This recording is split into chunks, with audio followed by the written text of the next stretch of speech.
we're looking at the anterior portion of the scapula. Here we have the medial border of the scapula, and here we have the lateral border of the scapula, which is the thickest part of the bone. They come together to form the inferior angle of the scapula. The lateral angle of the scapula here is the angle that articulates with the humerus. On the anterior portion of the scapula, we have the subscapular fossa right here, which is where the subscapularis muscle attaches.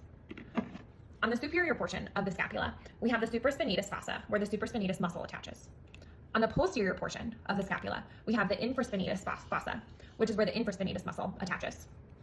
Moving anteriorly, the spine of the scapula becomes the acromion process, which articulates with the acromial end of the clavicle.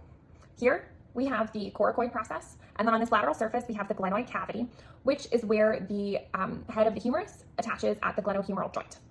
Within this glenoid cavity here, we have a supraglenoid tubercle, which is where the long head of the biceps brachii attaches. And then we have an infraglenoid tubercle here, which is where the long head of the triceps brachii attaches.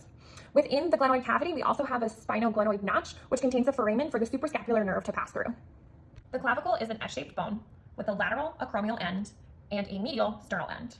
The sternal end articulates with the manubrium of the sternum at the sternoclavicular joint, and the acromial end articulates with the acromion process on the scapula at the acromioclavicular joint. This acromial end contains the conoid tubercle, which is the posterior and inferior side of the clavicle, which is an attachment for the conoid ligament.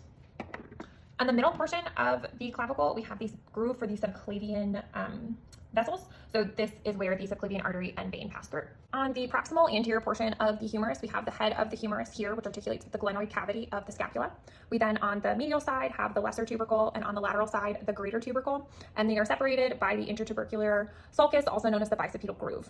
As we move down here, we first see the deltoid tuberosity, which is the attachment point for the deltoid muscle. And then as we move to the most distal portion of the humerus, here we have the trochlea, which articulates with the trochlear notch of the ulna. And then we have the capitulum, which articulates with the radius. On the proximal posterior portion of the humerus, we have the anatomical neck, which separates the head from the tubercles. And then we have the surgical neck here, which is the narrowing of the humerus before the shaft begins. We then have the radial groove right here, which is where the profunda brachii artery as well as the radial nerve pass over.